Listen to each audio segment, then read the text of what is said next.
La famille tant mieux par Enid Blyton. Chapitre 9. Du bon temps dans les foins. Recevoir la famille tant mieux fut une grande joie pour tante Madeleine et oncle Édouard. Avec empressement, ils sortirent de leur placard toutes sortes de bonnes choses pour leur offrir un goûter plantureux. Des pots de rillettes, du jambon, de la confiture de fraises, du beurre fait à la ferme et un panier de dernières cerises.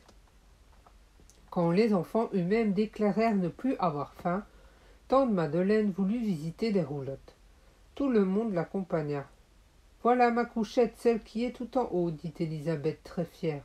« Regarde, nous avons l'eau courante, expliqua Nicolas en tournant un robinet. Et même, dans la roulotte des parents, il y a de l'eau chaude d'un côté, quand le fourneau est allumé. C'est moi qui ramasse du bois pour ça tous les jours. Je trouve votre installation charmante. Cela me donne presque envie de faire comme vous, dit tante Madeleine. Ainsi, vous êtes venu nous aider pour les foins. Eh bien, je peux vous dire que nous aurons besoin de toutes les bonnes volontés. Oncle Édouard a promis que nous commencions demain, déclara Nicolas. Vous verrez, nous travaillerons aussi dur que n'importe qui. Depuis que nous vivons en plein air, nous sommes devenus très forts. Maintenant, interrompit oncle Édouard, je vais vous indiquer le meilleur emplacement pour établir votre campement. Tenez, vous serez très bien dans cette prairie qui est à droite de la maison. Les bâtiments vous abriteront du vent. De plus, vous avez un petit ruisseau tout près. Quant à l'eau potable, vous pourrez la puiser dans la cour. On mena donc les roulottes dans la prairie. L'endroit était idéal, ombragé par quelques pommiers. Le lendemain, chacun fut debout de bonne heure. On attela Pompon et Vaillant à la faucheuse qu'ils tirèrent facilement.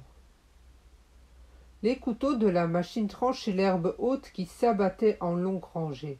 « Comme le pré a l'air drôle, on lui a tondu les cheveux, s'exclamait Élisabeth. Mon oncle, est-ce qu'on peut remuer le foin?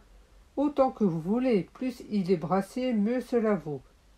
Les longues tiges se fanaient rapidement au soleil, exhalant une odeur délicieuse, déclara Marie-Joëlle. Les enfants se mirent au travail. Ils prenaient l'herbe à plein bras, se la jetaient à la figure, puis se roulaient dedans encore et encore. En un mot, ils s'amusaient follement. Lou, le chien de la ferme, va se joindre à leur jeu. C'était un berger allemand qui bondissait autour d'eux à la grande joie de tous. Même Élisabeth n'en avait pas peur. « Il veut nous aider, affirma-t-elle. Elle essayait de l'ensevelir sous le foin odorant, mais il ne se laissait pas faire. La journée entière se passa aussi gaiement. Après une nuit de repos bien méritée, on se retrouva dans le pré. Oncle Édouard distribua de grands râteaux de bois. Il s'agissait de tout retourner pour permettre au soleil de sécher l'humidité restée dessous. Cette fois-ci, il fallait procéder méthodiquement. Les enfants s'y mirent avec ardeur, malgré la chaleur.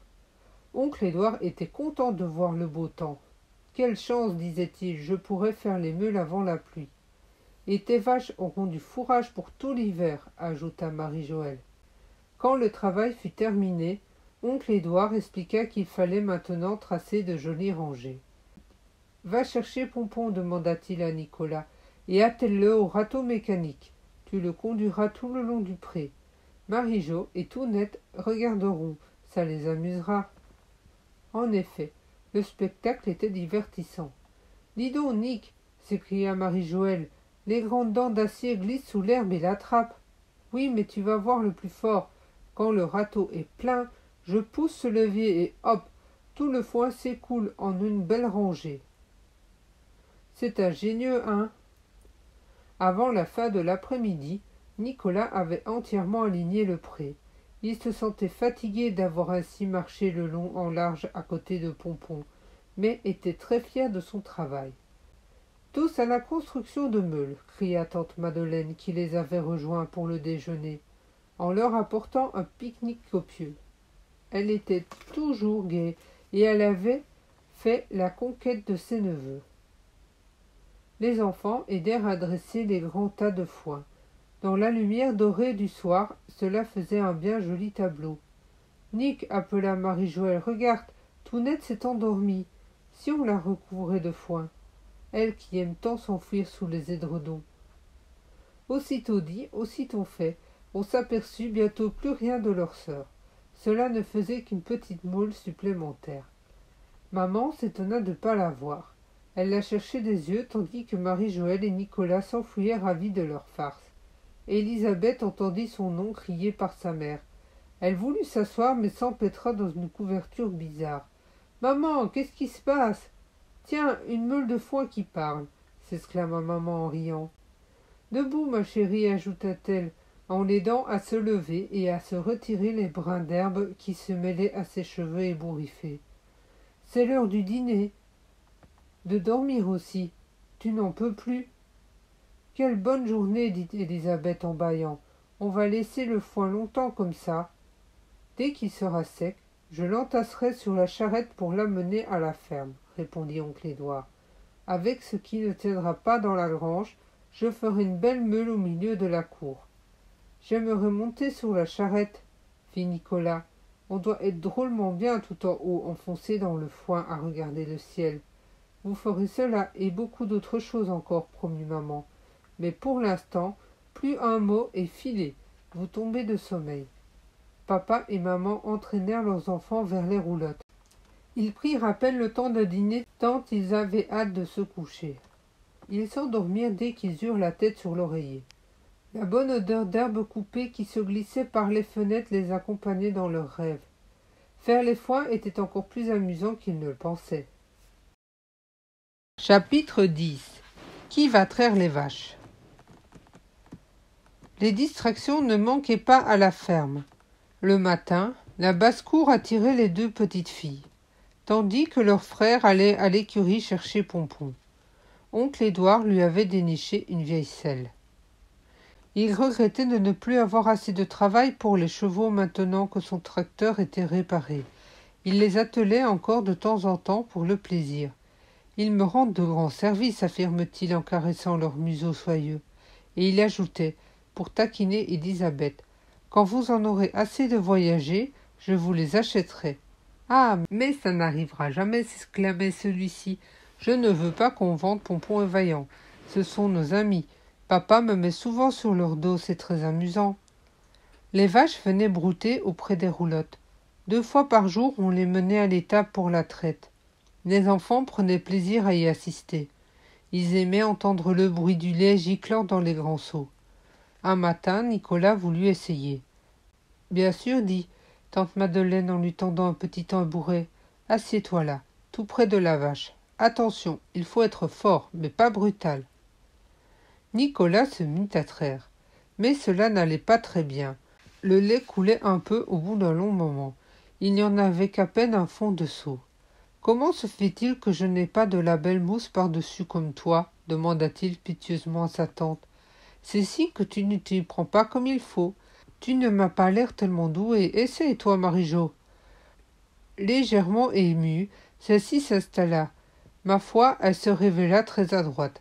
Ses solides petites mains travaillaient rapidement. Le jet du lait faisait dans le seau un bruit agréable, et il y avait beaucoup de mousse. Elle se sentait bien fière. Élisabeth réclama son tour. « Impossible, tu as peur des vaches, lui lança son frère moqueur. « Plus maintenant, fit Élisabeth en se rengrognant. C'est vrai, le fait de vivre à la campagne et participer à toutes sortes de travaux l'avait rendue beaucoup moins craintive. Elle ne croyait plus que les vaches voulaient à tout prix courir après elle pour lui donner des coups de corne.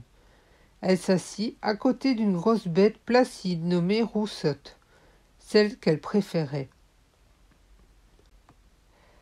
Mais ses mains étaient vraiment trop petites pour cette besogne.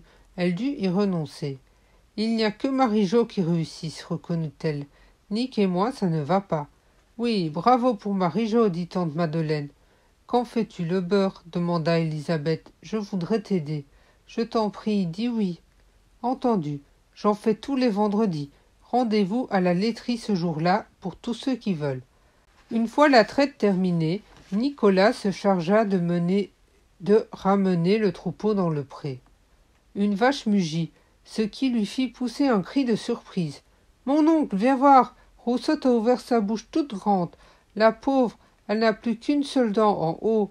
Elle ne va pas pouvoir manger. Elle ne va plus pouvoir manger. » Oncle Édouard partit d'un immense éclat de rire. « Qu'est-ce que tu me chantes là? Une vache n'a jamais de dents en haut, gros bêta. Comment, tu ne savais pas cela ?» Nicolas était rouge de confusion. Élisabeth et Marie-Joëlle arrivaient en courant pour demander ce qui causait l'hilarité de leur oncle. Celui-ci saisit le mufle de Roussette et leur recommanda de bien regarder. « Vous voyez bien ce qu'elle a sur le mâchoire supérieur à la place de dents. Seulement une grosse gencive, très dure. En haut, la vache n'a que quelques molaires tout au fond. Vous comprenez ? Elle tire sur l'herbe, arrache et l'avale jusque dans le premier de ses 4 estomacs. »« 4 estomacs » interrompirent les enfants stupéfaits. « 4 ! Oui, 4 estomacs, ou un estomac à 4 compartiments, comme vous préférez. Ensuite, elle se repose, ramène l'herbe à sa bouche et passe très agréablement le temps de la mâcher. »« Ça, je le savais, » répliqua Nicolas. « C'est ce qu'on appelle ruminer. »« Tu as raison, » répondit l'oncle. Alors, quand l'herbe est bien ruminée, elle l'expédie à son 2e estomac, de là à son 3e, puis au 4e. « Quel drôle d'animal !» remarqua Marie-Joëlle. « Les chevaux ne sont pas comme ça. En tout cas, ils ont de grandes dents à la mâchoire supérieure. Pompon en a, et aussi Vaillant. Est-ce qu'ils ont 4 estomacs ? Non, un seulement. Leurs sabots également sont différents. Regarde celui de Roussette. » Nicolas lui souleva la patte et remarqua surpris. « Il est en 2 morceaux. Celui de Pompon est entier. » La vache a toujours les sabots fendus. C'est ce qui lui permet de marcher facilement sur un terrain humide, comme cela lui arrive souvent. « Allez, Roussette, en avant. Nous n'avons plus besoin de toi. Tu peux rejoindre tes camarades. » Roussette, tout étonnée d'avoir été ainsi examinée, s'éloigna lourdement en mugissant. « Maintenant, j'aime les vaches, » conclut Élisabeth. « Avant, je croyais qu'elles étaient méchantes, mais pas du tout. Il n'y a pas plus gentil et doux et généreux même. Elles nous donnent leur lait. Avec, on fait du beurre et du fromage. J'y pense, c'est vendredi, que nous devons aider tante Madeleine à la laiterie. Quelle chance !» Chapitre 11. À la laiterie. Le vendredi suivant, les enfants se mirent avec ardeur à leurs travaux ménagers afin de rejoindre au plus vite tante Madeleine à la laiterie. Ils ne négligèrent cependant ni de retourner leur matelas, ni de récurer le lavabo. Dans leur zèle, ils allèrent jusqu'à pomper pour faire monter l'eau de la citerne dans le réservoir du toit, besogne dont leur père se chargeait habituellement. Nicolas partit comme une flèche pour ramasser la provision de bois. Pendant ce temps, Marie-Joëlle et Élisabeth couraient au village faire quelques achats pour leur mère. « C'est tout, maman ?» demanda Marie-Joëlle essoufflée après avoir rangé les provisions dans le placard. « Tu nous permets d'aller regarder tante Madeleine ? » « Vous l'avez bien gagné, » répondit maman, heureuse de voir le visage doré de ses enfants et de penser à tout ce qu'ils apprenaient à la campagne. Certes, en automne, il faudra les envoyer à l'école, mais l'époque des vacances aurait été profitable. Les leçons de la nature sont les meilleures de toutes, se disait-elle. Nicolas et ses sœurs se précipitèrent vers la laiterie de toute vitesse de leurs jambes, espérant que tante Madeleine n'aurait pas commencé sans eux. La petite Élisabeth ne pouvait suivre les autres, son frère l'attendit gentiment.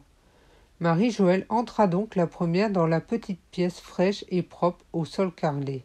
« Catastrophe !» s'exclama-t-elle consternée. « Tu es déjà en train de faire le beurre ?»« Mais non, pas du tout. Ce n'est pas la baratte que je fais fonctionner en ce moment. C'est l'écrémeuse qui sert à séparer la crème du lait. » Élisabeth et Nicolas arrivèrent. Les 3 enfants entourèrent leur tante pour la voir tourner la manivelle de l'appareil. « Observez les 2 tuyaux qui sortent de ce côté, » conseilla-t-elle. « Tout à l'heure, j'ai rempli les crémeuses de lait frais. Regardez bien ce qui va se passer. » Juste à cet instant, oh, prodige! Voilà que la crème coulait par le haut, le lait par le bas, complètement séparés. C'est merveilleux, s'écria Élisabeth. Je voudrais faire comme toi, s'il te plaît. À sa grande joie, la machine lui obéit également. Le lait et la crème suivèrent chacun leur chemin. J'en ai suffisamment, déclara enfin tante Madeleine en relevant ses manches. Maintenant, le travail fatigant va commencer. Elle versa la crème épaisse dans la baratte. C'était un tonnelet de hêtre d'où dépassait une manivelle, le tout monté sur le bâti de bois. Élisabeth ne put se retenir d'y fourrer le doigt et de se le lécher consciencieusement. « Petite polissonne, dit sa tante en riant, exactement comme le chat. Il est toujours dans mes jambes pour essayer de chipper un peu de lait ou de crème. » Elle saisit la manivelle de la baratte et commence de tourner. Les enfants furent surpris de constater que tout le tonneau était mis en mouvement. Dans l'écrémeuse, seule la manivelle tournait. « Écoutez le joli clapotement de l'intérieur, fit remarquer Marie-Joëlle. Mais comment donc se fabrique le beurre là-dedans ? Quand on la fouette et qu'on la secoue, la crème s'épaissit, expliqua tante Madeleine, le visage rougi par l'effort. Après avoir été bien remuée dans la baratte, elle deviendra du beurre. Cette fois-ci, Élisabeth ne réussit pas à manœuvrer le tonnelet, ni même Marie-Joëlle. Il n'y eut que le bras de Nicolas pour arriver à le faire tourner. « Ah, je sens que le beurre se fait, s'écrie tante Madeleine en reprenant la manivelle. Il me faut toujours à peu près 20 minutes. C'est bien assez long comme ça. » Elle retira le couvercle pour permettre à ses neveux de constater les progrès de la fabrication. Où était passée la crème ? Disparue. À sa place, il y avait des morceaux de beurre nageant dans un liquide blanchâtre. « C'est le petit lait, » dit tante en refermant l'appareil. « Bon, encore 1 ou 2 minutes de travail et ce sera fini. » Quand elle s'arrêta, il n'y eut plus qu'à recueillir le beurre pour le laver soigneusement. Ensuite, avec un rouleau de bois, la fermière le malaxa pour le rendre ferme et dur. Elle en fit une belle motte bien arrondie. « J'en vendrai au prochain marché, le reste je le garderai pour nous. » « Tante Madeleine, les prochaines fois je ferai le beurre avec toi, propose Nicolas. Marie-Jo sait traire les vaches. Tounette dit qu'elle voudrait s'occuper des poules. Moi, j'aimerais t'aider à la laiterie, je suis fort, cela me serait facile, et tu te reposerais un peu. » « Tu es bien gentil, mon garçon. Il y a beaucoup à faire en ce moment. Sûrement cela me rendrait service. » « Nous adorons rendre service, exclama Élisabeth. Alors écoutez, si Marie-Jo traite les vaches, je lui donnerai 3 litres de lait par jour pour sa peine. Nick, tu auras 1 livre de beurre toutes les semaines, puisque tu veux m'aider à le faire. Quant à la petite Tounette, elle choisira 2 beaux œufs chaque fois qu'elle soignera mes volailles. Ce seront vos récompenses. Magnifique, s'écrièrent les enfants radieux. Vive tante Madeleine!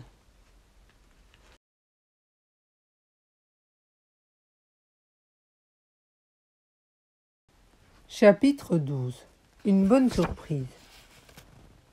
L'été s'enfuyait rapidement. Septembre était déjà là, couvrant les buissons de mûres.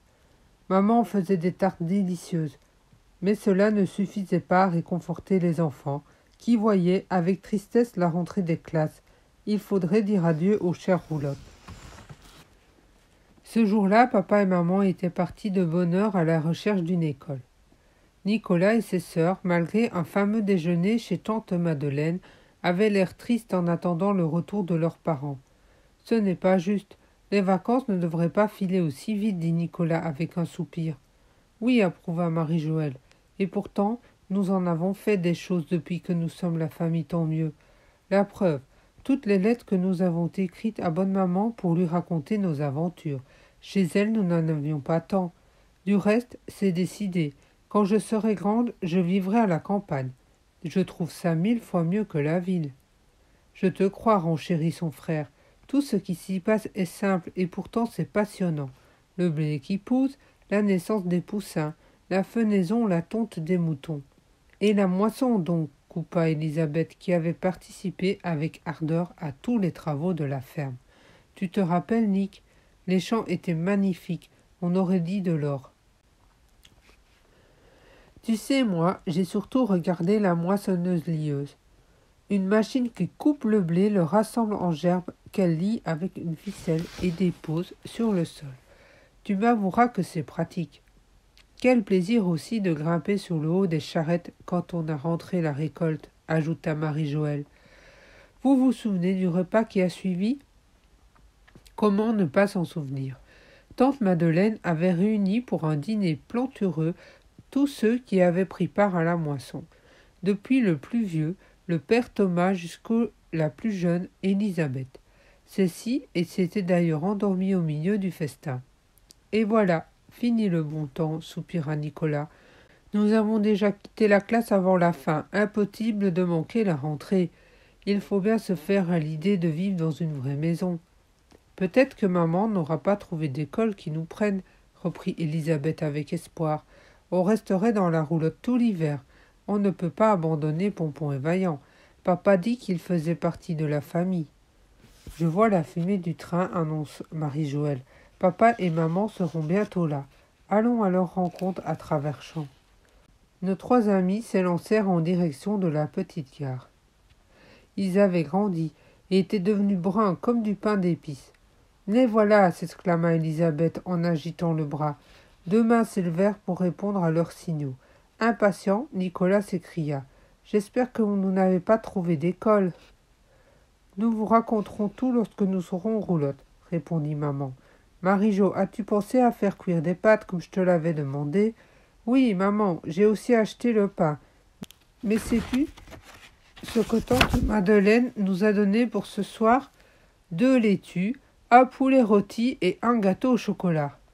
Je me sens une faim de loup, affirma papa. Le plus grand charme du repas serait d'être servi sur l'herbe en compagnie des vaches avec Pompon et Vaillant, venant fourrer leur nez partout pour réclamer leur part. Eh bien, voilà, commença maman dès qu'ils furent installés pour leur pique-nique. Nous avons trouvé une école, une belle. Vous ne serez pas dépaysés, car elle est dans un village de campagne. Le frère de l'institutrice est cultivateur et habite tout à côté. Il élève des vaches, des cochons, des chèvres, des poules. Cela pour votre amour des bêtes. De plus, il y a une petite baignade non loin de là, aménagée une rivière. Dès le printemps, on y emmène les élèves. N'est-ce pas tentant? Les enfants se rassurèrent un peu. Peut-être qu'on n'y apprend pas de vraies leçons, mais seulement à traire les vaches, demanda Élisabeth. Voyons, dit papa, soyons sérieux. Il faut faire travailler votre esprit aussi, bien que vos mains. Quand a lieu la rentrée? Questionna Marie-Joëlle. La semaine prochaine. Les visages s'allongèrent. Plus que quelques jours, on devrait quitter Pompon, Vaillant et la joyeuse vie en roulotte. Mais papa souriait. Il avait gardé la bonne nouvelle pour la fin. Maman et moi, nous avons décidé d'installer les roulottes près de l'école. Il est entendu avec le directeur que vous serez pensionnaire durant la semaine, mais de vrais campeurs tous les jours de congé. Que dites-vous de cela? Les enfants se mirent à danser, battant des mains. On vivra encore en roulotte, tant mieux. Papa et maman riaient de voir cette explosion de joie.